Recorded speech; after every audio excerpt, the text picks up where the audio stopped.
Look at this nappy-headed princess thinking she can fly first class, looking like a street rat. Linda Harrison's scissors sliced through Zara Thompson's natural hair as two male employees pinned her arms to the gate chair. Chunks of black curls hit the terminal floor while passengers formed a circle. Phones recording, some cheering. Cut it all off. Bet she smells like coconut oil and attitude. Mark Peterson laughed, deliberately stepping on her scattered business cards. Ryan Foster zoomed his live stream camera inches from Zara's face. "Y'all seeing this entitled ghetto queen getting humbled?" A woman in the crowd shouted. "Should have stayed in your lane, honey." Zara's Cartier watch glinted as her hands remained folded. Her voice cut through the mockery like silk over steel.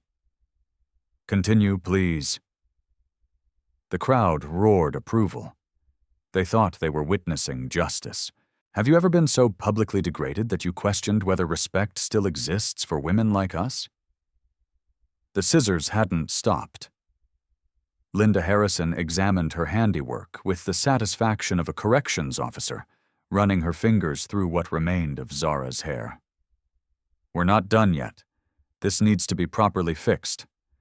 Ma'am, your natural hair violates our grooming standards," she announced loudly enough for the growing crowd. "This is a family airline, not some urban fashion show." Linda's voice carried the authority of 15 years enforcing company policy.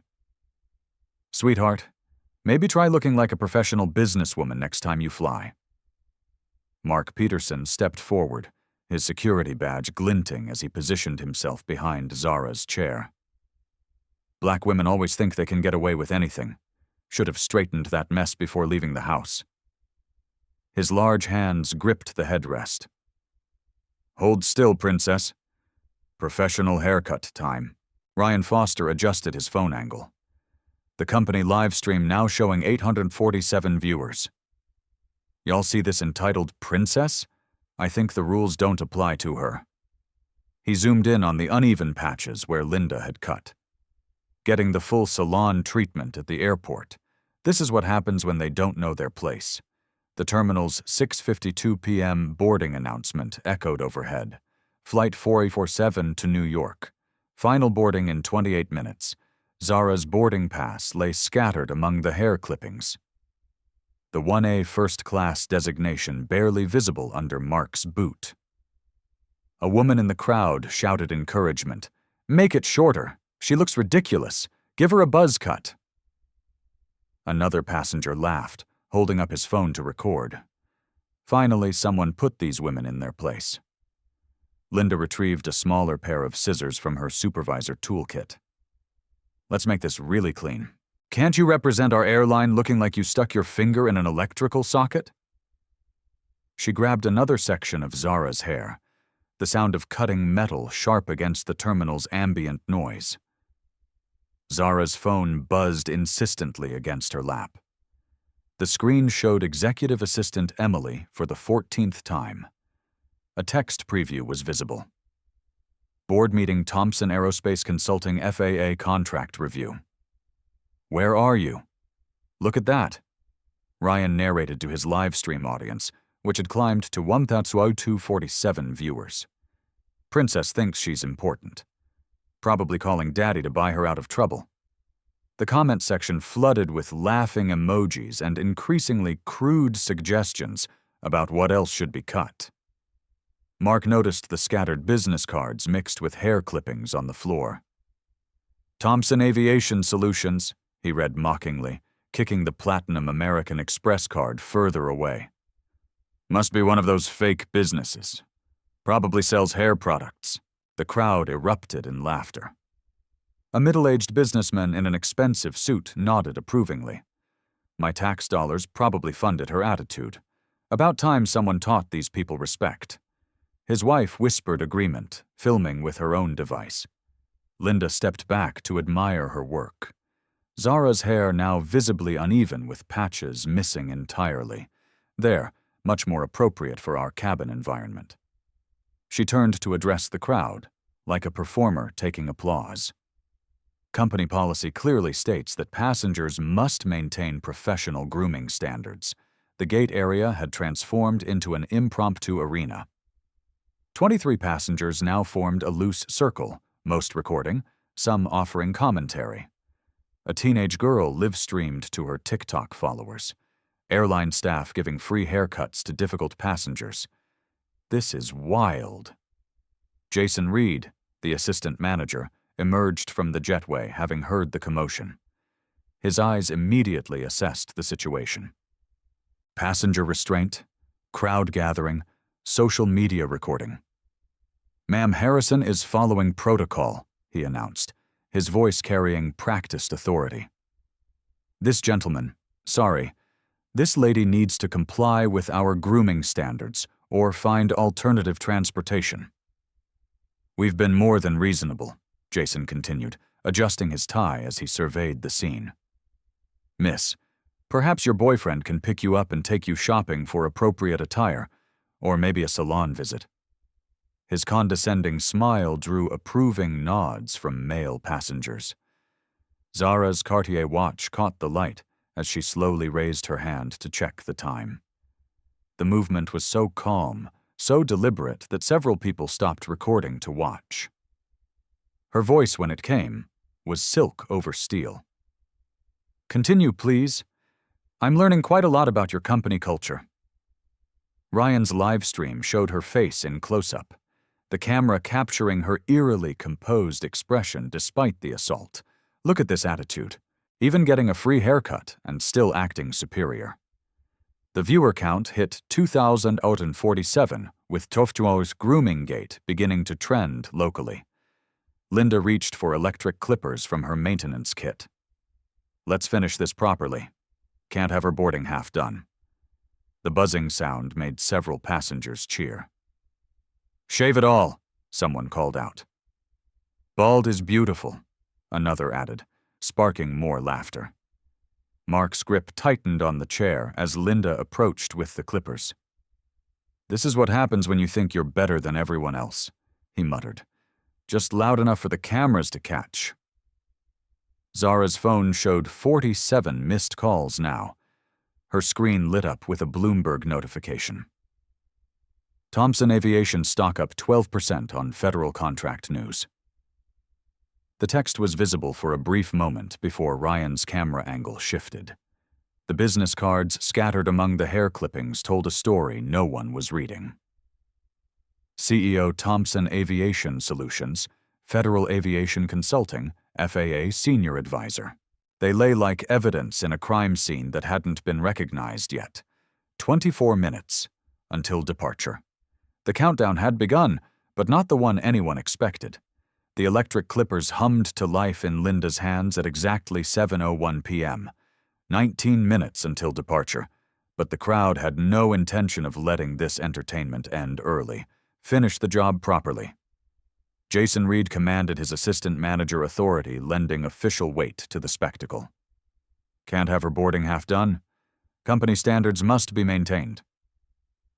The clippers bit into what remained of Zara's hairline. More black curls joined the growing pile around her feet, mixing with scattered platinum credit cards and business documents. Ryan's livestream peaked at 3,247 viewers as he provided live commentary. Airport barbershop in full effect. This is better than reality TV. A betting pool spontaneously formed among the passengers. $20 says they shave it completely, called out a man in a Cubs jersey. "I'll take that bet," replied a woman with designer luggage. 50 says they leave her with a buzz cut. Money changed hands as phones continued recording from every angle. The hashtags multiplied across social platforms. Airport barbershop trending nationally. The grooming justice climbing fast. Ohanarks entitled Princess gaining momentum. Comments flooded in faster than Ryan could read them aloud. Shave it all. Should have learned respect. Finally, some accountability. Linda worked methodically, the clippers leaving nearly bald patches. There we go. Much more civilized. She held up clumps of Zara's natural hair like trophies. This is what professionalism looks like, ladies and gentlemen. Two TSA agents materialized through the crowd, summoned by Jason's radio call.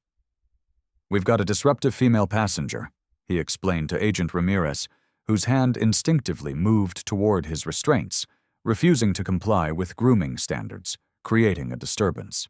"Ma'am, you need to cooperate," Ramirez said, misreading the situation entirely. His partner, Agent Jenkins, positioned himself to block any escape route. Though Zara hadn't moved from her seat, the crowd's energy intensified. A businessman shouted, "Maybe now she'll learn some humility." His wife added, "These women think they can do whatever they want." About time someone stood up to them. Airport police arrived at 7:05 p.m., called for a hysterical female passenger causing public disruption. Officer Harrison surveyed the scene. One black woman sitting calmly, while airline employees groomed her surrounded by an enthusiastic crowd documenting everything. "What seems to be the problem here?" Harrison asked Jason, completely bypassing Zara. "The passenger refused to comply with appearance standards," Jason explained smoothly. "We've been trying to help her meet our requirements, but she's been uncooperative." Mark Peterson laughed, sweeping more cut hair with his boot. "Look at this mess. Probably the first haircut she's had in months. We're doing her a favor." The crowd laughed appreciatively at his wit. Linda stepped back, surveying her work with professional pride. Zara's scalp showed through in multiple places, the remaining hair choppy and uneven. "Perfect. Now you look like you belong in coach, not first class." A teenage influencer had arrived, drawn by the trending hashtags. "OMG, guys, this is insane. She broadcast to her 50,000 followers. They're literally giving this woman a reality check haircut. This is going to break the internet." The betting pool expanded. How much shorter will they go? A razor? Should we start a collection for a wig? Laughter echoed through the gate area as more passengers abandoned their own flights to watch. Zara's phone showed 63 missed calls now. The screen displayed a cascade of notifications. Board meeting in 2 hours. Federal contract signing delayed. Senator's office requesting status update. Each message disappeared quickly as new calls came in. Ryan zoomed in on her face for his live stream audience. "Look at this expression, still acting like she's royalty. Even bald, these women think they're special." The viewer count hit 4,100 with Foghogger Grooming Gate officially trending nationwide. A woman in Lululemon held up her phone triumphantly. "I'm posting this everywhere. Finally, someone is holding these people accountable for their attitude." Her video already had 500 shares in 3 minutes. Jason checked his watch. 7:08 p.m. 12 minutes remaining, people. Let's wrap this up professionally. He turned to Zara with exaggerated patience. "Miss, you now meet our appearance standards. We're prepared to offer you a $300 voucher for tomorrow's flight, plus a complimentary grooming kit to maintain this look." The crowd burst into applause. Several passengers shouted approval. Generous offer. Take the deal, more than she deserves. Linda produced a small hand mirror from her toolkit. "Would you like to see the improvement?" She held it up mockingly, angling it so the cameras could capture Zara's reaction to her destroyed hair. Mark stepped closer, his boots crunching on the scattered business cards and hair. "Come on, princess. Even you have to admit this is better, more honest, less pretentious." He kicked at the pile of her belongings. "Maybe now you'll think twice before acting superior." The pile on the floor told a story the crowd refused to read. Hair mixed with documents bearing federal seals, a Black American Express card, and business cards reading CEO. But entertainment value trumped investigation. Airport security had cordoned off the area, not to protect Zara, but to manage the growing crowd of spectators. The scene had become Gate B12's main attraction, with passengers from other flights arriving to witness the grooming enforcement. Social media exploded across platforms. The story spread with hashtags, Bumbuck Airport Justice. Grooming Policy. Attitude Adjustment. Local news stations picked up the feed. It was becoming the feel-good story of the day. Entitled Passenger Learns Humility. Zara slowly raised her hand to touch what remained of her hair. The gesture was so simple, so human that a few passengers in the back began to look uncomfortable, but the majority continued cheering. 12 minutes, Jason announced again. Final boarding for Flight 447. Miss, what's your decision? The business cards lay scattered like confetti, unread. The phone continued buzzing with increasing urgency, and in the growing pile of Zara's destroyed hair, evidence was accumulating that would soon change everything. The crowd waited for her surrender. They expected tears, apologies, and gratitude for the lesson in humility. They had no idea they were about to witness the most expensive haircut in aviation history. At exactly 7:09 p.m., with 11 minutes until departure, Zara Thompson did something no one expected. She smiled. Not the broken smile of defeat. Not the nervous smile of someone trying to appease a mob. This was the smile of a chess master who had just realized her opponent had walked directly into checkmate. "Thank you all for this educational experience," she said, her voice carrying clearly across the suddenly quiet gate area. "I'd like to make one phone call now. Please give me exactly 60 seconds. The crowd leaned in, phones still recording, expecting to witness the final humiliation. A desperate call to a lawyer, a boyfriend, maybe even her mother. Ryan adjusted his live stream angle to capture what he assumed would be her breakdown. A businessman shouted mockingly, "Calling Daddy to come save you?" The crowd erupted in fresh laughter, cameras focusing on Zara's face for the anticipated tears. Zara speed dialed a number labeled simply Executive Command. "Emily," she said calmly, her voice on speaker for everyone to hear. "Initiate Code 7. Authorization Thompson Alpha 7. The response came immediately, crisp and professional. "Understood, Miss Thompson. Full executive override commencing. Federal investigation protocol is now active. All systems responding." Linda laughed nervously. Look at this act, calling her assistant to pretend she's important. But her tablet screen flickered, then displayed a message in red letters. "Executive authority override. Thompson protocol active. All operations suspended." Jason's radio crackled to life. "All management report to the Crisis Command Center immediately. Code 7 federal protocol in effect." This is not a drill. Ryan's confident livestream narration cut off mid-word as his phone screen went black, displaying service terminated. Federal investigation protocol. Evidence preservation mode. What the hell? Ryan stared at his dead device. Around him, other passengers found their recording devices similarly disabled, error messages replacing their entertainment. The airport PA system echoed across Terminal B. "Attention! Code 7. Executive protocol in effect. All gate operations suspended pending federal oversight review. Security teams report to stations immediately." The crowd's energy shifted instantly from celebration to confusion. Mark Peterson looked around nervously, as phones that had been recording now showed federal override messages. The festive atmosphere evaporated like steam. "This is some kind of joke," Linda muttered, but her voice lacked conviction. Her supervisor's confidence was cracking as airport security began moving toward their position with new urgency. Zara stood slowly, her movements deliberate and controlled.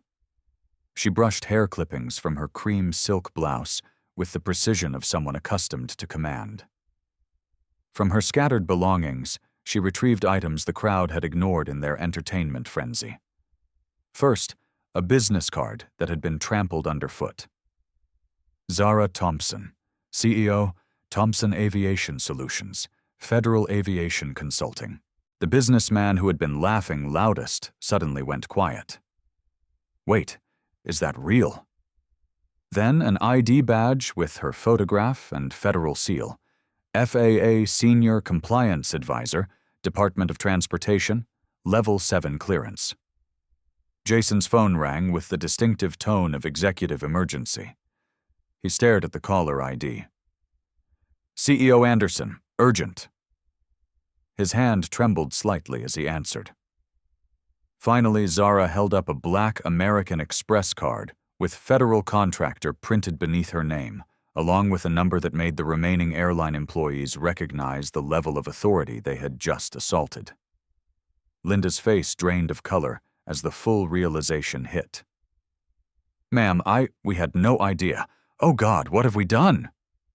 "Miss Harrison," Zara said conversationally, her voice carrying a new authority that made everyone unconsciously step back.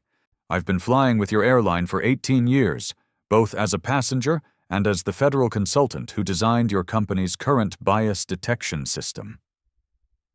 The crowd that had been cheering minutes earlier now stood in stunned silence. Several passengers began backing away, suddenly understanding they had witnessed something far more serious than entertainment. "I've brought $4.7 million annually in federal contracts to your organization," Zara continued, gathering more scattered documents. Each paper she retrieved seemed to add weight to the growing horror on the employees' faces. Mark Peterson took several involuntary steps backward, his earlier swagger completely gone. We were just following policy. We didn't know." "You assaulted me," Zara stated matter-of-factly, touching the destroyed remains of her hair. "You humiliated me based on my race and gender, and broadcast it for entertainment, all while I was traveling on official federal business with classified security clearance." Ryan's face had gone pale as he stared at his disabled phone. The live stream. Oh, federal evidence. Jason ended his phone call, his face ashen. Multiple airline executives were already emerging from offices throughout Terminal B, summoned by emergency protocols that hadn't been activated in the airport's history. Airport security suddenly shifted posture entirely, recognizing federal authority. The TSA agents who had been prepared to restrain Zara now looked like they wanted to disappear into the terminal walls. "Every word, every gesture, every laugh," Zara said, her voice never rising above conversational level, "has been recorded by federal civil rights enforcement equipment installed throughout this terminal. This wasn't just assault. It was assault on a federal contractor during classified official travel." From her briefcase, the one Mark had kicked across the floor, Zara retrieved a laptop. The screen displayed real-time data analytics that made Jason's remaining color disappear. "Automatic federal investigation triggers activated. Civil Rights Division notified." Chief Legal Officer Elizabeth Grant arrived at a dead run, her heels clicking frantically across the terminal floor. Behind her came VP of Operations Michael Carter and a crisis management team, whose expressions suggested they understood the magnitude of what had occurred. "Gentlemen? Ladies?"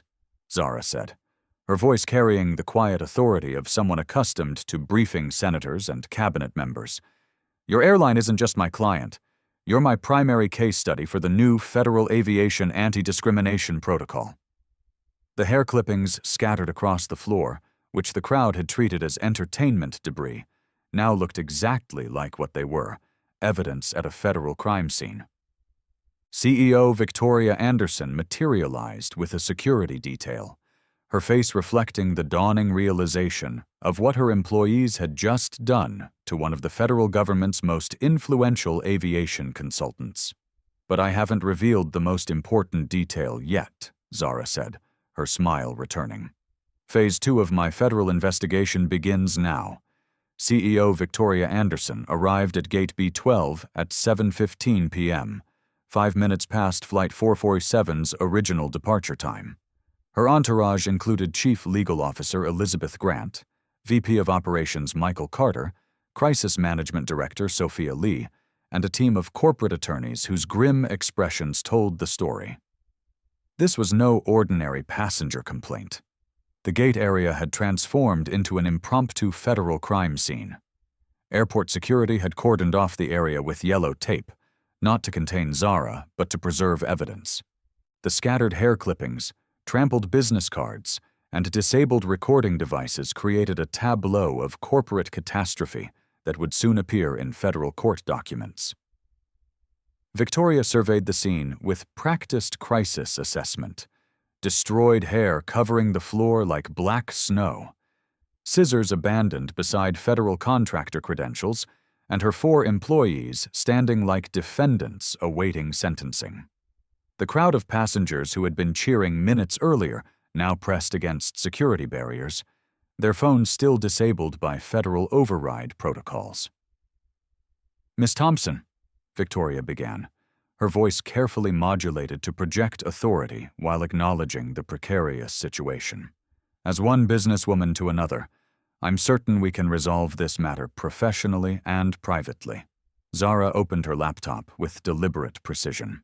The screen casting blue light across the evidence-strewn floor, real-time data scrolled across multiple windows, federal contractor databases, civil rights violation protocols, and investigation trigger systems all flashing active status.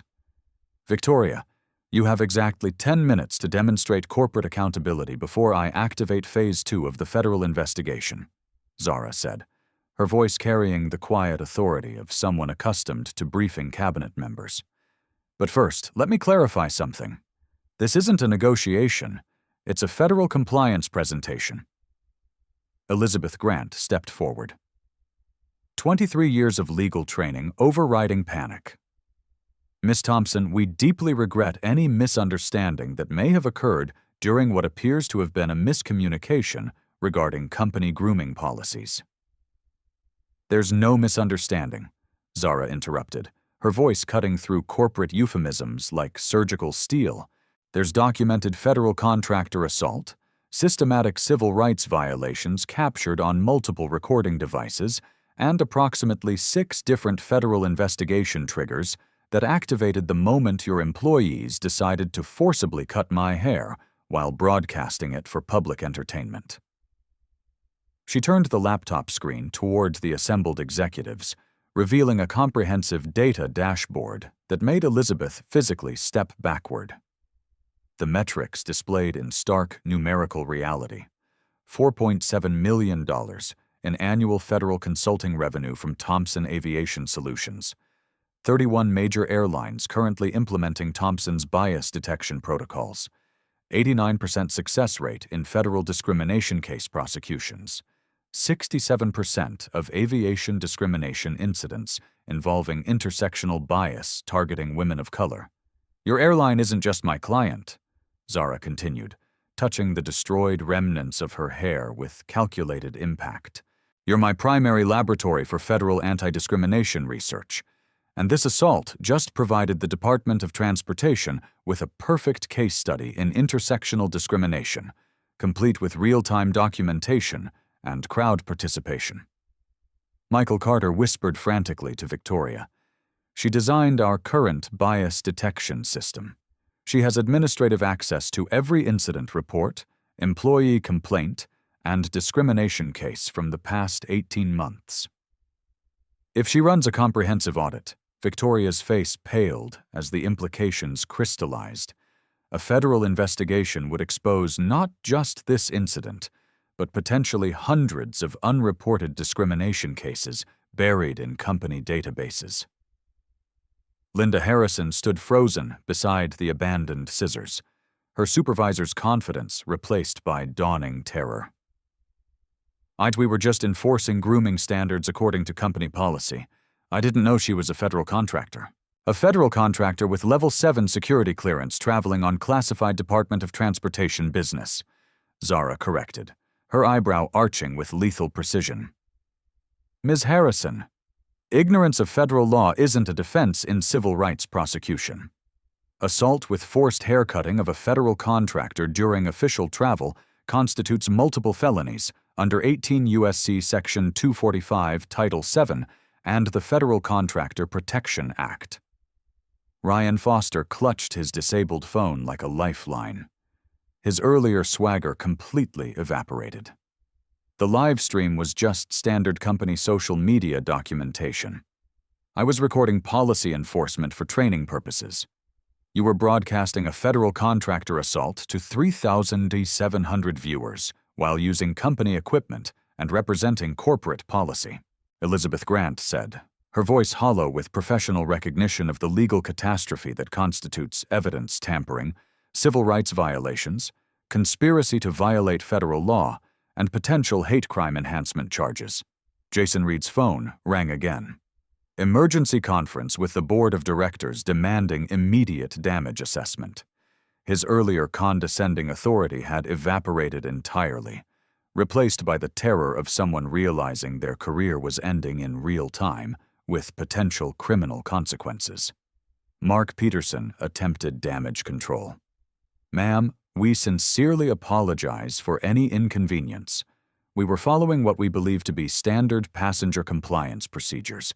You physically restrained a federal contractor, participated in an assault with haircutting, and kicked federal documents across a public terminal while encouraging crowd participation in the humiliation," Zara replied, without looking up from her laptop.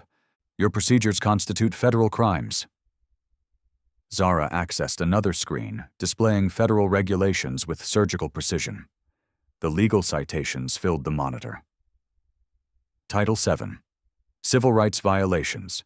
Physical assault based on race and gender characteristics. Federal Aviation Regulations, Section 259.4, Intersectional Discrimination in Passenger Services, Federal Contractor Protection Act, Section 15.7, Assault on Government Personnel During Official Travel, and my personal favorite, 18 U.S.C., Section 245, Federal Hate Crime Statutes for attacks on individuals based on race and gender while engaged in federally protected activities.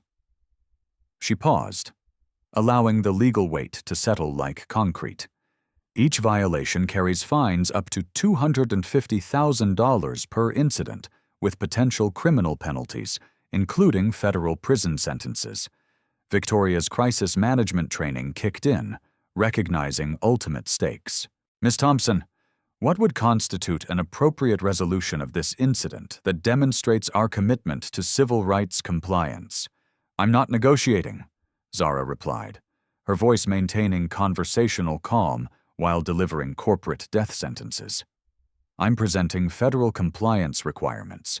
You have 7 minutes remaining to demonstrate good faith cooperation, or I activate Comprehensive Department of Transportation investigation protocols that will examine every discrimination complaint in your company's history." Elizabeth Grant pulled out her legal pad with shaking hands, recognizing ultimatum dynamics that could destroy the corporation. "What are the specific compliance requirements?" Zara's fingers moved across her keyboard with practiced efficiency, pulling up a pre-prepared compliance framework that suggested this confrontation had been anticipated, planned, and legally structured. First, immediate termination with Linda Harrison, Mark Peterson, Jason Reed, and Ryan Foster. No severance packages, no positive employment references, and permanent notation of federal civil rights violations in their employment records accessible to future employers. Linda made a sound somewhere between a gasp and a sob, her hand instinctively reaching toward her supervisor badge. "Please, I have 3 children and a mortgage. I didn't know she was important. I was just doing my job." "You had 3 children when you decided to assault a federal contractor and broadcast it for entertainment," Zara replied without emotional inflection. "Your ignorance of federal law endangered their financial security, not my response to your criminal behavior. Second, $750,000 in direct settlement for intersectional discrimination and federal contractor assault," she continued. "This figure reflects documented racial bias, gender-based harassment, hair-specific discrimination, and federal contractor status violations. The amount is non-negotiable and represents minimum damages under federal civil rights statutes." Michael Carter's calculator clicked frantically as he computed immediate financial impact. 3.4 of a million was financially manageable, but the precedent and publicity implications were staggering for future cases. Third, mandatory intersectional bias training for all customer-facing employees within 21 days. Not generic diversity sensitivity workshops. Comprehensive intersectional awareness programs focusing specifically on hair-based discrimination, federal contractor identification, and de-escalation techniques. Training must be conducted by certified intersectional bias specialists. Victoria nodded grimly, recognizing the training costs would approach 6 figures company-wide, but federal investigation would cost tens of millions in legal fees alone. Fourth, immediate implementation of Thomson Aviation Solutions' Intersectional Dignity Protocol system-wide across all airports and customer interaction points. Full installation with federal compliance monitoring for 36 months, including real-time bias detection algorithms and quarterly federal reporting requirements. Elizabeth recognized the strategic genius. Zara was making her own company the mandatory compliance solution, ensuring substantial long-term revenue while solving the discrimination problem with her proprietary technology. Fifth, public apology from you personally, Victoria, addressing both racial and gender discrimination within 12 hours. The statement must acknowledge that hair-based assault constitutes federal civil rights violations and commit to industry-leading intersectional protection standards with specific policy changes. The assembled executives exchanged meaningful glances. Public admission of federal civil rights violations would trigger immediate shareholder lawsuits, regulatory scrutiny from multiple agencies, and devastating competitive disadvantage in federal contracting. Sixth, comprehensive promotion pipeline program for women of color in management positions with mandatory annual reporting to federal oversight agencies, public transparency requirements, and measurable advancement metrics, plus mandatory external intersectional bias audits by women of color, led consulting firms with results publicly reported, and corrective action plans filed with federal agencies. Victoria attempted final negotiation despite recognizing futility. Ms. Thompson, some of these requirements exceed normal settlement parameters and establish precedents that could impact industry-wide practices. Perhaps we could discuss modified terms that achieve your objectives, while Zara's laptop chimed with an incoming federal call that silenced all conversation. That would be the Department of Transportation Civil Rights Office. They've been monitoring this situation since Code 7 activation 37 minutes ago. She answered the speaker with deliberate transparency. DOT Civil Rights Division. This is Director Lopez. Ms. Thompson, we've completed preliminary evidence review of the federal contractor assault incident. Investigation protocols are standing by for your authorization. The federal voice continued with bureaucratic precision that chilled corporate blood. We have documented assault of a Level 7 federal contractor, evidence tampering via social media broadcasting, systematic civil rights violations, and potential hate crime enhancement factors. Federal prosecutors recommend immediate escalation to comprehensive investigation with criminal referral unless full compliance is achieved within 5 minutes and 30 seconds. Victoria's professional facade finally cracked completely. Ms. Thompson, we accept all terms unconditionally and immediately.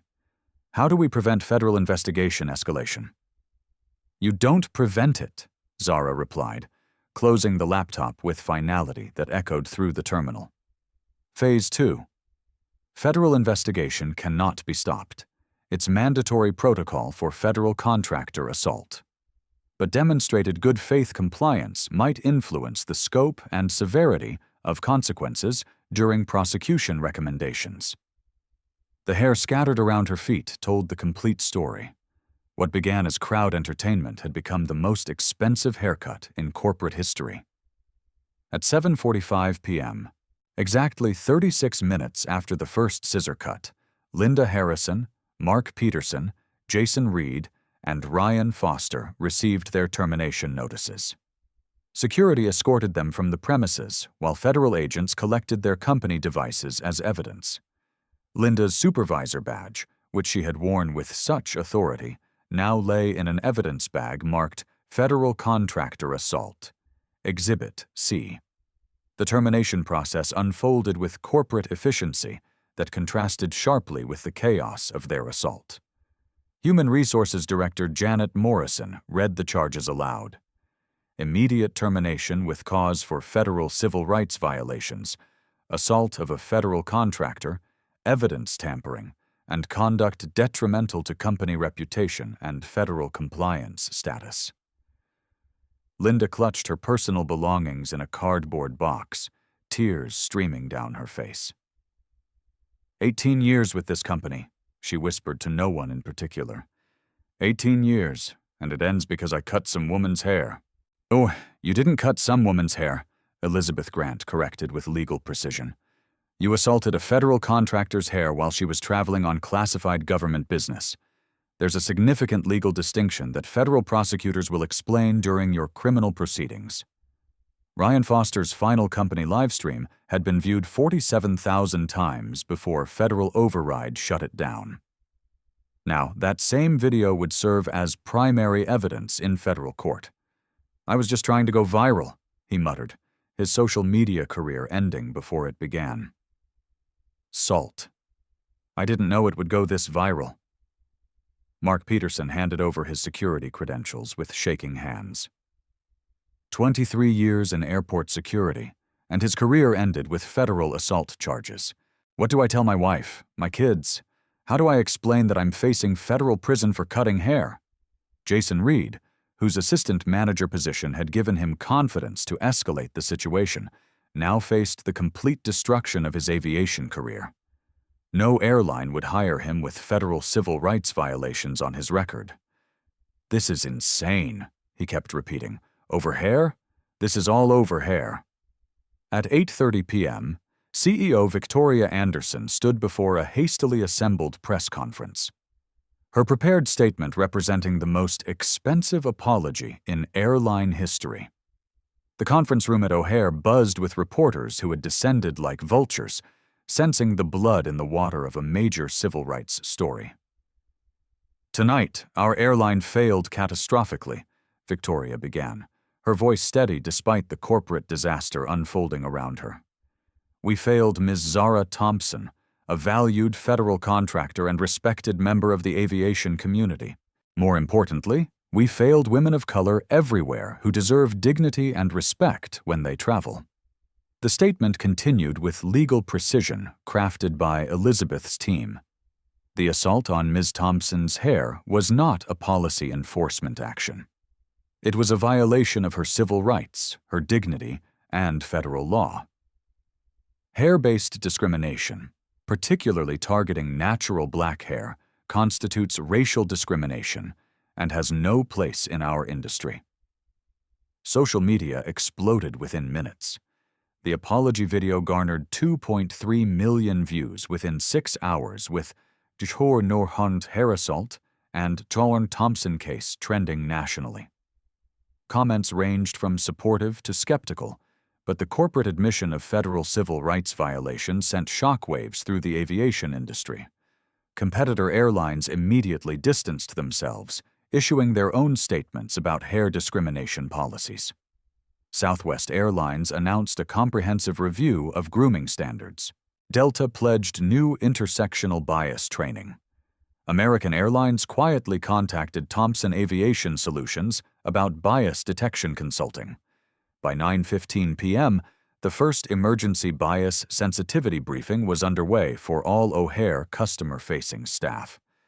The session, led by Dr. Maya Jackson from the University of Chicago's Civil Rights Institute, focused specifically on hair-based discrimination and federal contractor identification. Natural black hair is not unprofessional, Dr. Jackson explained to the assembled employees, many still processing the evening's events. Touching, cutting, or demanding alteration of someone's hair constitutes assault, regardless of company policy, and assaulting federal contractors carries enhanced penalties that can destroy careers and companies. The Thompson Protocol, hastily renamed the Thompson Protocol after legal review, was implemented across all airline operations within 72 hours. The real-time bias detection system, ironically designed by Zara's own company, now monitors every customer interaction for discriminatory language, behavior, and policy enforcement. Anonymous reporting apps went live within 48 hours, allowing passengers and employees to document discrimination incidents directly to federal oversight agencies. The first reports came flooding in: hair-based discrimination, accent mockery, name pronunciation bias, and dozens of other intersectional violations that had been routine until federal scrutiny arrived. The Department of Transportation Civil Rights Office opened their comprehensive investigation on schedule, despite the airline's compliance efforts. Director Lopez's team discovered a disturbing pattern: 89 similar incidents involving women of color and company records dating back 18 months, including 23 cases of hair-based discrimination that had been dismissed as grooming policy enforcement. Federal fines totaled $3.2 million.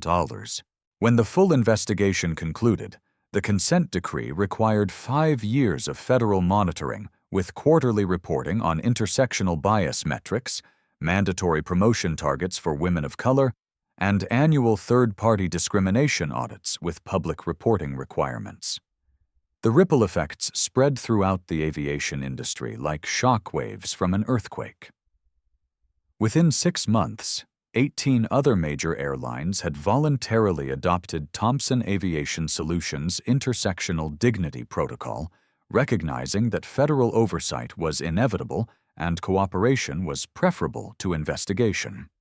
Congressional hearings on aviation discrimination began 3 weeks later, with Zara serving as the primary expert witness.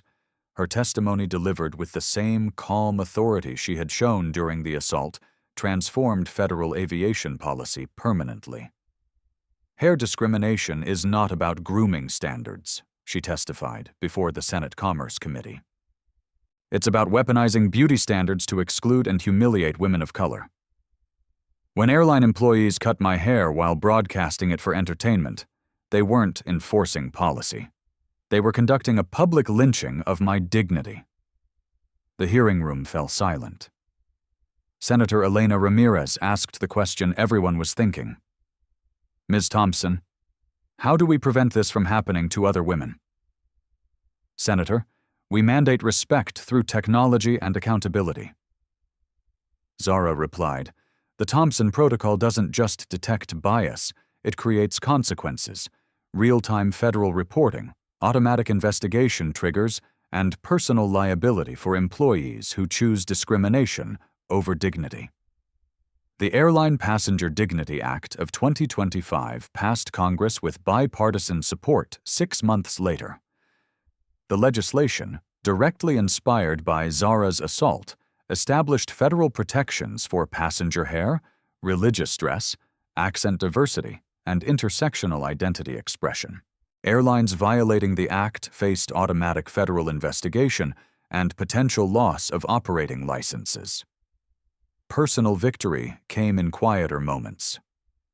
Zara flew first class to New York 3 days later on the airline's private jet, accompanied by a female crew who apologized repeatedly for their colleagues' behavior. The captain, newly promoted Sofia Ramirez, was the first Latina to command the route, part of the diversity pipeline program Zara had mandated. The legal settlement funds established the Zara Thompson Women of Color Aviation Scholarship, supporting 78 students in their first year. Applications flooded in from young women who saw Zara's story as proof that dignity and expertise could triumph over hatred and ignorance. Speaking engagements at 25 major universities followed, with Zara sharing her methodology. Professional preparation beats emotional reaction every time. They wanted to see me angry, defeated, crying for mercy. Instead, they saw federal authority responding to assault with systematic change. Harvard Business School developed a case study titled Turning Intersectional Humiliation into Industry Transformation, which became required reading in corporate ethics and crisis management courses. The case emphasized how Zara's strategic response achieved more than lawsuits or protests ever could. The intellectual triumph was complete. No violence, no revenge, no personal enrichment. Only expertise, preparation, and legal precision, transforming systematic discrimination into systematic reform. The scissors that had cut her hair became symbols of change, displayed in the Smithsonian's Civil Rights Museum as evidence that individual dignity could reshape entire industries. 6 months after the assault, Zara appeared on the cover of Business Week under the headline, "The CEO Who Changed Aviation." In the photo, her hair was styled in an elegant natural crown, a deliberate reminder that beauty and professionalism weren't defined by white standards. The scattered hair clippings from Gate B12 had grown into a movement that protected millions of travelers from discrimination. What began as entertainment for a cruel crowd had become education for an entire industry. Justice, it turned out, grew best from the seeds of systematic change. 1 year later, Zara Thompson stood before the Senate Aviation Subcommittee, her natural hair styled in an elegant twist that had become her signature look. The woman who had been assaulted with scissors now commanded the attention of lawmakers, industry leaders, and civil rights advocates gathered to celebrate the first anniversary of the Airline Passenger Dignity Act.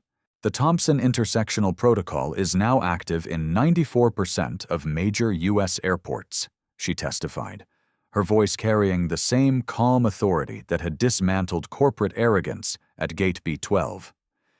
Discrimination incidents involving women of color have decreased 73% industry-wide, while customer satisfaction scores for minority travelers have increased 31%. The numbers told a story of transformation that began with scattered hair clippings and grew into systematic change. Leadership diversity in aviation had increased 45% for women of color, with many crediting Zara's visibility for inspiring their career pursuits. Senator Davis, the subcommittee chair, asked the question everyone wanted answered. "Ms. Thompson, what would you say to other women facing similar discrimination?" Zara smiled, the expression carrying none of the calculated patience she had displayed during her assault. This was genuine warmth earned through victory. "I would tell them that preparation is more powerful than protest. Expertise is more effective than anger, and systematic change outlasts individual revenge." The Zara Thompson Scholarship Fund had grown beyond aviation, supporting 78 women of color pursuing careers in transportation, technology, and federal service. Each recipient received not just financial assistance, but mentorship from a network of professionals who understood the intersection of excellence and discrimination. Corporate America had taken notice. The Thompson method of strategic response to discrimination was taught in business schools, law schools, and leadership development programs. Companies proactively hire Thompson Aviation Solutions not just for compliance, but for competitive advantage in diversity and inclusion. The documentary, The Cut That Changed Everything, had won 3 Emmy Awards, including Outstanding Social Justice Documentary. The film's final scene showed children in schools across America learning about hair diversity and civil rights, with teachers explaining that natural black hair was beautiful, professional, and legally protected. International impact followed domestic transformation. The European Union adopted similar hair discrimination protections, citing the Thompson case as precedent. South Africa strengthened workplace bias regulations. Canada mandated intersectional bias training for federal contractors. A haircut at Chicago O'Hare had triggered global civil rights advancement.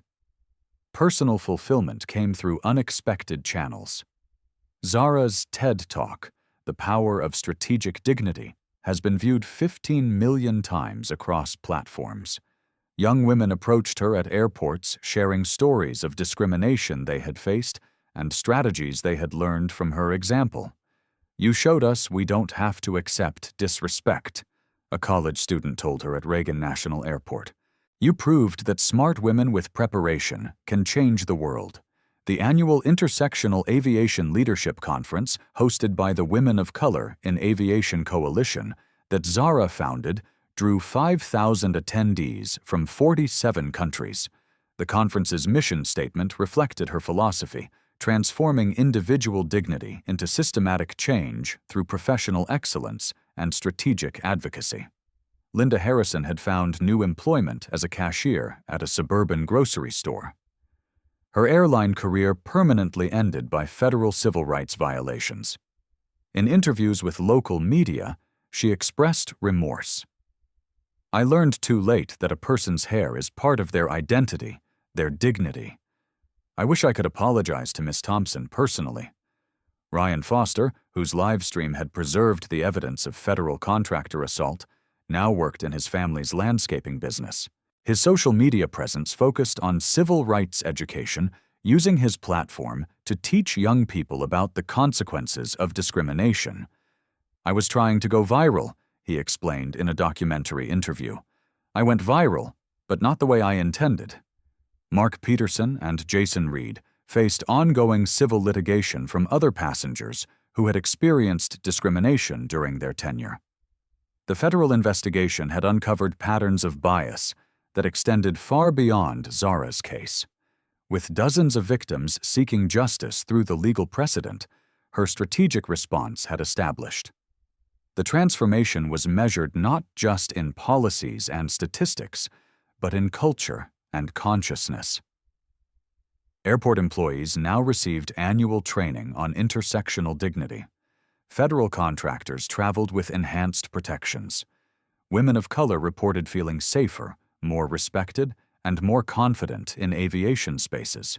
The scissors from Gate B-12 were displayed in the Smithsonian's National Museum of African American History and Culture alongside Zara's business cards and federal contractor credentials. The exhibit's title captured the essence of her victory from assault to advocacy. How strategic dignity transformed an industry. But the most meaningful change was personal. Zara's hair, grown back into a magnificent natural crown, represented more than aesthetic choice. It symbolized the triumph of authenticity over assimilation, dignity over compliance, and systematic change over individual revenge. Standing before her bathroom mirror each morning, running her fingers through hair that was now legally protected across the transportation industry, Zara reflected on a fundamental truth. Sometimes the most powerful response to hatred was not anger, but architecture. Building systems that prevented others from experiencing the same humiliation. The woman who had been attacked for her hair had used that assault to protect the hair, dignity, and rights of countless others. That was a legacy. That was justice. That was the power of turning personal pain into systematic progress. Your voice matters. Your experience matters. Your dignity matters. Have you witnessed discrimination that could have been prevented by better systems? Share your story in the comments below. Your experience could be the catalyst for the next wave of systematic change. Have you faced intersectional bias for being both a woman and a person of color? Your voice can help others understand that they are not alone, and that strategic response creates lasting impact.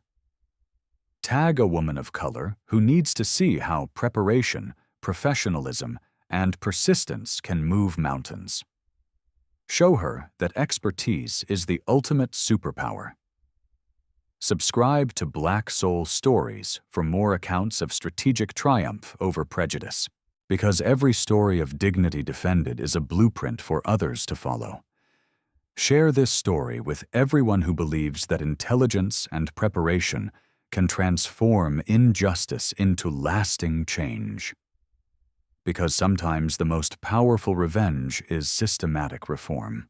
We rise by lifting each other, especially women who look like us, dream like us, and refuse to accept discrimination as inevitable.